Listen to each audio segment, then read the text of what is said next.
It's time for another blame game on the summer split. The early season trend of roster moves continued, with Dignitas and P1 picking up some substitutes, while other teams, like Echo Fox, have returned to their starters. This brings me to my first topic and their tilt-worthy series versus Dignitas. Fans lamented about how one team could be so good in the early game and so bad in the late game, and suggested they might even possibly have bad wave management. Possibly? Possibly? Possibly? Hold up, their wave management is straight ass. I get physically violent anytime I see this team playing around Baron. If only there was someone out there who could explain what they're doing wrong somewhere. That's why you often hear the term Baron dance, because you go, you push the mid wave, you go to Baron, you clear out all the vision, the next minion waves comes. You can sit there and wait and hope that they don't take priority, or you can go back, get it again, and you already have vision control. Echo Fox completely, sidesteps that whole kind of dance situation. They just go right to Baron, ignore the minion waves. No, that's not enough. If only there was an entire video dedicated to the idea.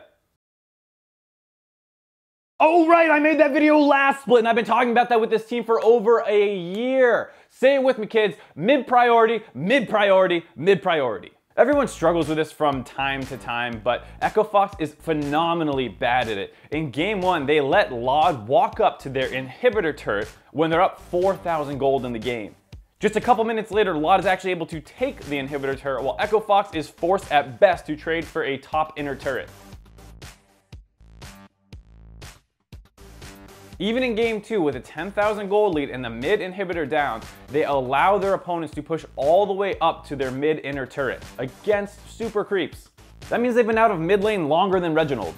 Now, obviously I'm going a little hard here, as this is something a lot of teams struggle with, and it is admittedly difficult to do correctly 100% of the time.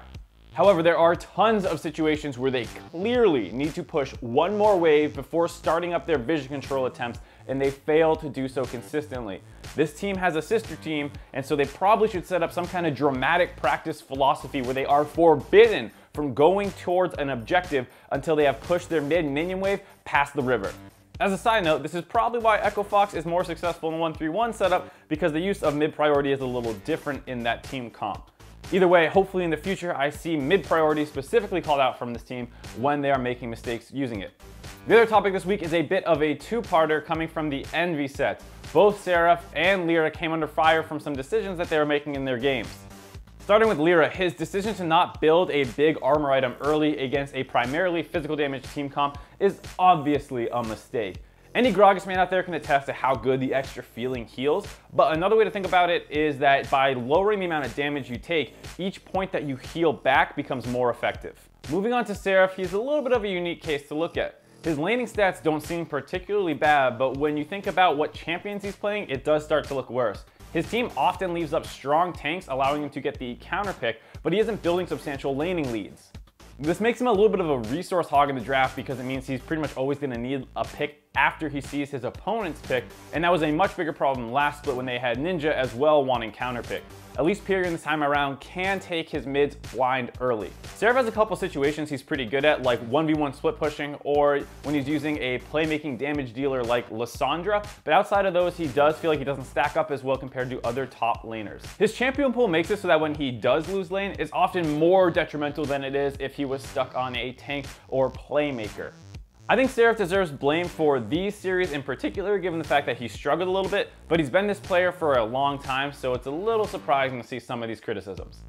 The High 5 Comment of the Week award, which should actually show up on your screen this time, goes to Esserin. And if you're confused about what's going on here, it seems like he posted that the Smithy Dardoch trade was the best trade in little history before being quickly reminded of the Dade Pawn trade. It's a pretty funny reaction to someone needing to instantly insert their foot back into their mouth. That does it for this episode of The Blame Game, but before I go, I said there's a special announcement, which is that we will be covering the Delta Fox series after the initial series on the NACS, which means tune in tonight to get more coverage of the Meme Stream Dream Team. I'll be casting it, so you know it'll be a good time. I'll see you guys there. Hey, follow my Twitter, sub to my YouTube, do it, or I'll curse you and you'll fucking die.